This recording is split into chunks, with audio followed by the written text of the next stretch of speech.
बिस्मिल्लाहिर्रहमानिर्रहीम।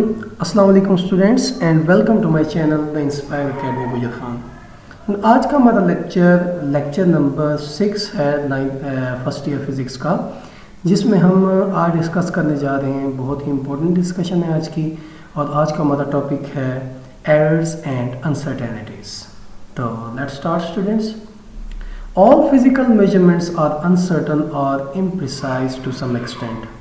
अगर हम बात करते हैं फिज़िकल मेजरमेंट्स की, कोई भी आप एक्सपेरिमेंट कर रहे हैं, ठीक है, उससे रिलेटेड आपने मेजरमेंट की है, तो फिज़िक्स ये बिलीव करती है कि आपकी जो मेजरमेंट है वो किसी हद तक अनसर्टन है, ठीक है, और इम्प्रिसाइज है, यानी उसमें कुछ ना कुछ डाउट्स हैं और कुछ ना कुछ उसमें गैर यकीनियत है। It is very difficult to eliminate all possible errors और uncertainty in a measurement.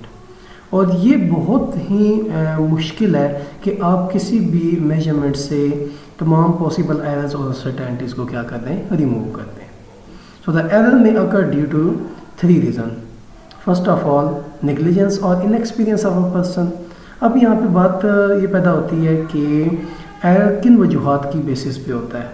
Number 1, error जो है ये नेग्लिजेंस और इनएक्सपीरियंस ऑफ अ पर्सन, एक ऐसा स्टूडेंट या एक ऐसा शख्स जो कोई भी एक्सपेरिमेंट कर रहा है, उसको इसका आइडिया नहीं है, उसका एक्सपीरियंस नहीं है, और वो परफॉर्म कर रहा है, तो 100% है उसमें कोई ना कोई एरर होगा। Number 2, the faulty apparatus. और दूसरी चीज़ जो है वो है फॉल्टी अपरेटस। आपने जो इंस्ट्रूमेंट लिया हुआ है उसमें कोई फॉल्ट है, वो टूटा हुआ है, या उसमें कोई एरर है, जैसा कि ज़ीरो एरर्स वगैरह होती हैं, ठीक है। तो अगर वो एरर्स होंगे तो कभी भी आपका जो एक्सपेरिमेंट है उसकी मेजरमेंट प्रॉपर नहीं हो पाएगी। नंबर 3, इनएप्रोप्रिएट मेथड और टेक्निक। नंबर 3 जो आपकी मेन इंपॉर्टेंट चीज़ वही है कि आपकी टेक्निक और मेथड जो आप अप्लाई कर रहे हैं किसी भी एक्सपेरिमेंट को मेजरमेंट लेने के लिए, वो प्रॉपर होना चाहिए, इनएप्रोप्रिएट नहीं होना चाहिए। सो the uncertainty may occur due to the inadequacy. अब आगे क्वेश्चन पैदा होता है कि अनसर्टेनिटी किन चीज़ों की वजह से होती है। Uncertainty may occur due to the inadequacy और लिमिटेशन ऑफ एन इंस्ट्रूमेंट, कि आपका जो इंस्ट्रूमेंट है उसकी ये लिमिटेशन ही नहीं है, सलाहियत ही नहीं है, उसमें काबिलियत ही नहीं है कि वो इस चीज़ को परफॉर्म कर सके, और आप उससे ये काम करवा रहे हैं। मसलन फॉर एग्जांपल आप वर्नियर कैलिपर से वो मेजरमेंट फाइंड कर रहे हैं जो कि आप स्क्रू गेज से फाइंड कर सकते हैं, तो फिर इसका मतलब ये है कि आपका जो इंस्ट्रूमेंट है उसमें ये सलाहियत नहीं है कि वो इसको मेजर कर सके। So natural variation of the object being measured और natural imperfection of the person senses.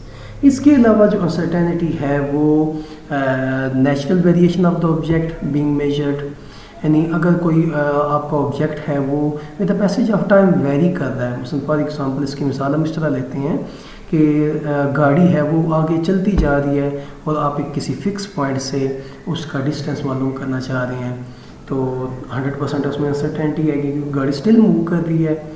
और इसी तरह की बहुत सारी एग्जांपल ली जा सकती हैं। एक लेंथ है वो कंसिस्टेंटली उसको कोई खींच रहा है और आप उसको मेजर करते जा रहे हैं, तो इस सेंस में नेचुरल वेरिएशंस आ रही हैं उसमें, ठीक है, तो जिसकी वजह से उसको आप प्रॉपर्ली मेजर नहीं कर पाएंगे और उसमें अनसर्टेनिटी आएगी।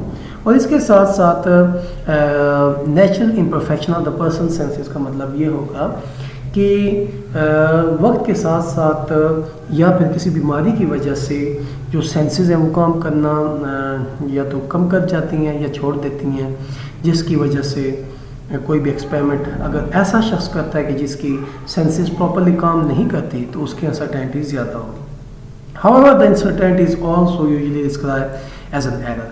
लेकिन फिजिक्स आपकी अनसर्टेनिटी को आपका एरर ही कंसीडर करती है कि ये एरर है और इसको ठीक करें।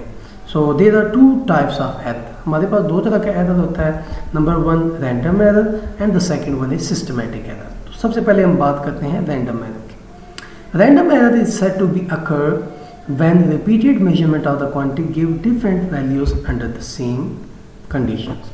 तो रैंडम एरर किसी भी मेजरमेंट में कब आता है कि जब आप रिपीटेड मेजरमेंट कर रहे हैं किसी भी क्वांटिटी की, बार बार उसको मेजर कर रहे हैं और डिफरेंट वैल्यूज़ आपको मिल रही हैं, माइनस सा चेंज आ रहा है वैल्यूज़ में, लेकिन कंडीशन सेम है। So it is due to some unknown causes. इसके काजेस को तलाश करना उतना आसान नहीं होता।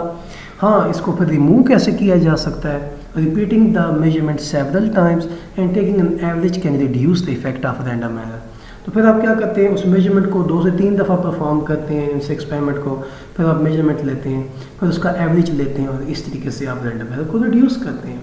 आपने प्रैक्टिकल में भी देखा होगा कि 3 से 4 दफ़ा कोई भी एक्सपेरिमेंट जो है उसको परफॉर्म किया जाता है और एंड पे उसका एवरेज लिया जाता है ताकि रैंडम एरर को कम से कम किया जा सके। सेकेंड वन है systematic error. Systematic error refer to an effect that influence all the measurement of a particular quantity equally. तो सिस्टमेटिक एरर एक ऐसा एरर है जो कि आपकी ओवरऑल मेजरमेंट्स को बराबर तौर पर जो है उसको इफ़ेक्ट करता है। It produce a consistent difference in reading. अब ये होता है कि जब ओवरऑल आपका रिजल्ट आता है तो उसमें एक मखसूस एक स्पेसिफिक डिफरेंस आ जाता है, यानी फॉर एग्जांपल 2 का डिफरेंस है या 2.5 का डिफरेंस, कोई भी डिफरेंस इसी तरह कंसिस्टेंट रहता है, ठीक है। It occur due to some definite rule, इसके कुछ मखसूस रूल है जिनकी वजह से होता है। It may occur due to the zero error of the instrument. अब देखें फॉर एग्जांपल आपका इंस्ट्रूमेंट है उसमें जीरो एरर है तो 100% है, जीरो एरर या तो पॉजिटिव जीरो एरर होगा या नेगेटिव, जिसकी वजह से आपकी रीडिंग कुछ ज़्यादा भी आ सकती है या कुछ कम भी आ सकती है। फॉर एग्जांपल आप कहते हैं कि आपका जो स्केल है, ठीक है, स्केल है आपके पास और वो 2 सेंटीमीटर से अगर स्टार्ट हो रहा है, जीरो से नहीं स्टार्ट हो रहा, पीछे से टूटा हुआ है, तो 100% आपकी रीडिंग जो है वो आप कंसिडर अगर नहीं करते ज़ीरो को, ठीक है, तो फिर क्या होगा, आपकी रीडिंग 2 सेंटीमीटर एक्स्ट्रा आएगी, ठीक है, प्लस में आएगी, यानी और ज़्यादा मज़ीद आएगी। Systematic error can be reduce by comparing the instrument with another which is known to be more accurate. अब सिस्टमेटिक एरर को कैसे ठीक किया जा सकता है? फॉर एग्जांपल आपके पास एक स्केल है जो 0 से स्टार्ट हो रहा है और आपका जो दोस्त है उसके पास एक स्केल है जो 2 से स्टार्ट होता है, 2 सेंटीमीटर से। अब उसको ये बात नहीं पता कि 2 सेंटीमीटर से स्केल स्टार्ट होता है या 0 से, लेकिन वो जब कोई रीडिंग फाइंड करता है, फॉर एग्जांपल किसी चीज़ की लेंथ फाइंड करता है, तो उसकी लेंथ आती है 12 सेंटीमीटर जबकि आपकी 10 सेंटीमीटर आ रही है। हाँ कि आप दोनों ने सेम रॉड लिया हुआ है, सेम लेंथ का, लेकिन उसकी रीडिंग डिफरेंट आ रही है और आपकी डिफरेंट। फिर आप क्या करेंगे, अपना इंस्ट्रूमेंट उसके इंस्ट्रूमेंट के साथ कंपेयर करेंगे और उसको बताएंगे कि ये देखें मेरा इंस्ट्रूमेंट जो है इसमें सिस्टमेटिक एरर नहीं है, ये 0 से स्टार्ट हो रहा है और जो आपका इंस्ट्रूमेंट है वो 2 सेंटीमीटर से स्टार्ट हो रहा है। तो इसी वजह से आपका जो इंस्ट्रूमेंट है उसमें सिस्टमेटिक एरर है जिसकी वजह से आपकी रीडिंग डिफरेंट आ रही है। दस for systematic error correction factor can be applied. फिर आप क्या करेंगे, फिर आप करेक्शन फैक्टर अप्लाई करेंगे। आप उसको कहेंगे भाई 2 सेंटीमीटर से तुम्हारा स्केल स्टार्ट हो रहा है, तो आप क्या करें, जो ओवरऑल आपका रिजल्ट आएगा उसमें से 2 सेंटीमीटर माइनस कर दें, और जो 2 सेंटीमीटर आप माइनस करेंगे या बाद केसेस में आप प्लस भी करेंगे, उससे आप क्या कहते हैं, उसे आप करेक्शन फैक्टर कहते हैं। आई होप दैट स्टूडेंट्स आपको आज का लेक्चर समझ आया होगा।